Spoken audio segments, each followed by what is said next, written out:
अस्सलाम वालेकुम everyone, welcome back to magic kitchen. आज मैं आप लोगों के साथ शेयर करूंगी बहुत ही मज़ेदार सी और ज़बरदस्त सी चने की दाल के कोफ्तों की रेसिपी। ये इतने मज़ेदार कोफ्ते बनते हैं कि आप लोग इसको खाने के बाद गोश्त के कोफ्ते भी भूल जाएंगे। बहुत यम्मी डिश है। अपनी रेसिपी स्टार्ट करते हैं, लेकिन उससे पहले मेरे चैनल को सब्सक्राइब कर लें और बेल का आइकन दबाना मत भूलें, ताकि आने वाली हर रेसिपी की नोटिफिकेशन आप लोगों को मिलती रहे। यहाँ पे मैंने 1 कप चने की दाल ली थी और उसको अच्छी से वॉश करके उसको 4 से 5 घंटे के लिए पहले ही भिगो दिया था, ताकि वो अच्छी तरह से हमारी दाल थोड़ा सेट हो जाए। देखें, अब मैं इसको यहाँ पे जो हमारी दाल है इसको बिल्कुल हमें बारीक सा पीस लेना है। अच्छा, हमें दाल को कोई किसी भी चॉपर में या ग्राइंडर में नहीं करना है, बल्कि हम इमाम दस्ते में इसको करेंगे। इससे ये होगा कि दाल हमारी बहुत ज़्यादा बारीक नहीं होगी, थोड़ा सा दरदरी सी हो रहेगी, क्योंकि हमें इसको यहाँ पे बहुत ज़्यादा बारीक नहीं करना है। देखिए, यहाँ पे हमारी दाल बारीक हो रही है, बिल्कुल इतना ही बारीक आपको कर लेना है इसको। देखिए, दाल हमारी यहाँ पे बिल्कुल पिस चुकी है। आप लोग देख सकते हैं किस तरह से ये सेट हो गई है बिल्कुल। और देखें, बहुत ज़्यादा बारीक भी नहीं है कि बिल्कुल पाउडर बन गया हो, कैसी दरदरी सी है। अच्छा, अब हम दूसरी साइड लहसुन करेंगे। अच्छा, मैं यहाँ पे फ्रेश लहसुन लेकर और उसको मैं यहाँ पे बिल्कुल बारीक चॉप कर रही हूँ इस कद्दूकश की मदद से।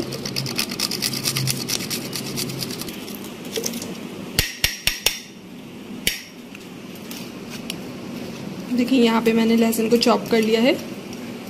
तकरीबन 1 चम्मच आपको ये लहसुन लेना है और इसको भी मैं यहाँ पे अपनी दाल में शामिल कर रही हूँ। और अब हम इसके अंदर अपनी स्पाइसेस भी साथ में शामिल करेंगे। नमक हस्ब जायका, हल्दी आधा चम्मच, और साथ ही साथ इसमें शामिल करेंगे पिसी हुई मिर्च, ये 1 चम्मच।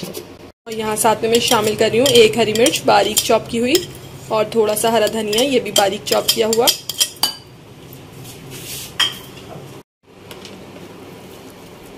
यहाँ पे मैंने साथ में डाली है 1 चॉप की हुई प्याज, और उसका मैंने पानी अच्छी तरह से निकाल लिया था चॉप करने के बाद। और इन सब चीज़ों को अब हम अच्छी तरह से मिक्स कर लेंगे। अब हम इसकी छोटी छोटी बॉल्स बना लेंगे, जिस तरह कोफ्तों की बनती हैं।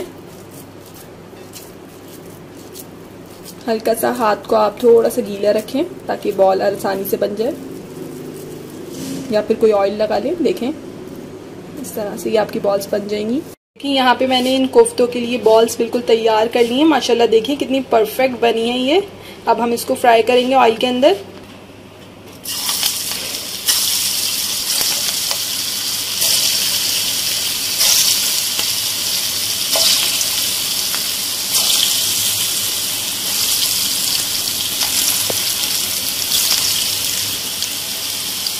और अब हम इन्हें बहुत अच्छे से फ्राई कर लेंगे।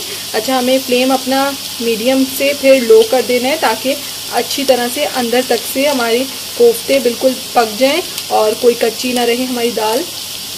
दोनों साइड से अच्छे से फ्राई करेंगे हम इसे। देखिए, एक साइड से हमारे कोफ्ते हो गए थे, मैंने इसको दूसरी साइड भी पलट दिया है। बिल्कुल लो फ्लेम रखा हुआ है, और देखिए माशाल्लाह इसके ऊपर कितना प्यारा सा गोल्डन ब्राउन सा कलर आ रहा है। दूसरी साइड से भी जब हो जाएंगे अच्छी तरह से, तो फिर मैं इसको ऑयल से अलग कर दूंगी। गोल्डन ब्राउन कलर आने से साथ साथ में इसके ऊपर एक बहुत जो क्रिस्पी सी लेयर आ जाती है, वो बहुत मज़ेदार सी लेयर होती है।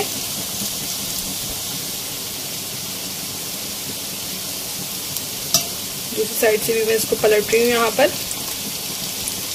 जो क्रिस्पी लेयर होती है वो बहुत मज़ेदार होती है।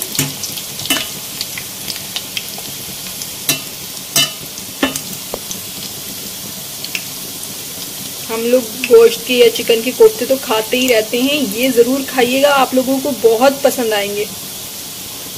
अच्छा, यहाँ पे देखें हमारे कोफ्ते अच्छे से हो गए हैं फ्राई। अब मैं इसको डिश आउट कर लूँगी। अच्छा, यहाँ मैंने कोफ्तों को निकाल लिया है फ्राई करके अच्छी तरह से, और अब मैं इसकी ग्रेवी तैयार करूँगी। यहाँ पे जो इसका रिमेनिंग ऑयल था, इसके अंदर मैं प्याज शामिल कर रही हूँ।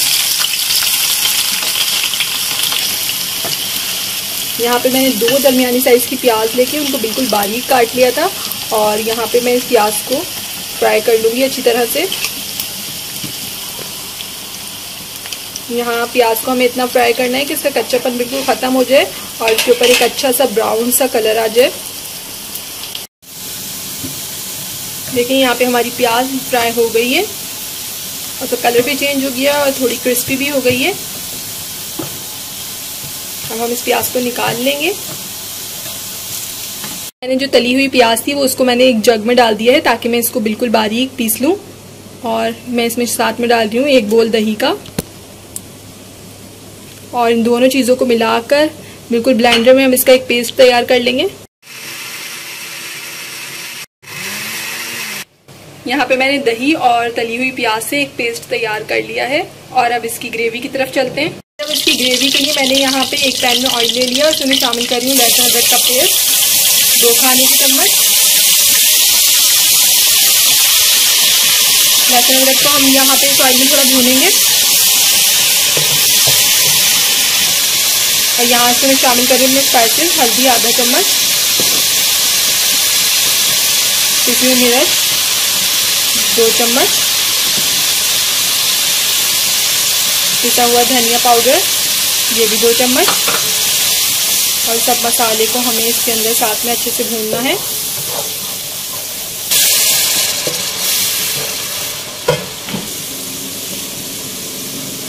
नमक भी डाल रही हूँ मैं यहाँ पे साथ में, हस्ब जायका नमक। इस मसाले को हमें अच्छी तरह से बिल्कुल भून लेना है और यहाँ अब मैं इसमें साथ में शामिल कर रही हूँ अपनी दही और प्याज का पेस्ट। अच्छा, ये पेस्ट डाल के हमें इसको बहुत अच्छी तरह से भूनना है, कोई कच्चापन ना रहे हमारा मसाले में।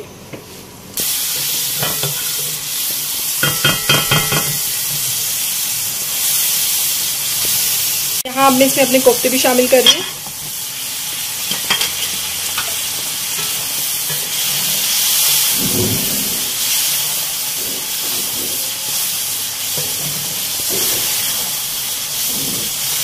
कोफ्ते शामिल करके इसे हमें बहुत अच्छी तरह से भूनना है कि हमारी दही का पानी बिल्कुल खुश्क हो जाए। इधर आप लोग देख सकते हैं इन कोफ्तों की शक्ल भी बिल्कुल ऐसी ही होती है जैसे कि किसी गोश्त के कोफ्तों की, और मज़ा उससे भी ज़्यादा अच्छा होता है इनका। अच्छा, यहाँ पे मैं इसके अंदर शामिल कर रही हूँ 1 चम्मच गरम मसाला, पिसा हुआ गरम मसाला डाला है मैंने इधर, और साथ में पिसा हुआ 1 चम्मच ज़ीरा। ये दोनों चीज़ें हमारे कोफ्ते के फ्लेवर को बहुत ज़्यादा बढ़ा देती हैं और बहुत मज़ेदार सा एक टेस्ट आ जाता है इसके अंदर। इसके बाद इसके अंदर मैंने पानी शामिल कर दिया था उसके, ताकि शोरबा हो जाए।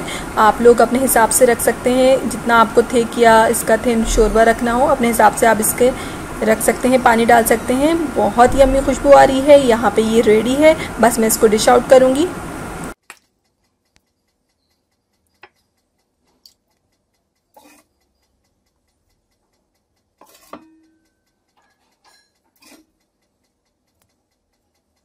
वैसे हम इसे गार्निश करेंगे हरे धनिये के साथ।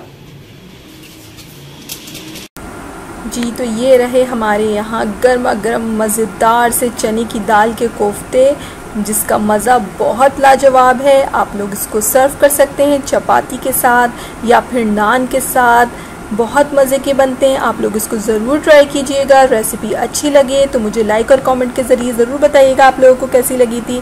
इंशाल्लाह फिर मिलेंगे एक नई रेसिपी के साथ। जब तक के लिए अल्लाह हाफ़िज़।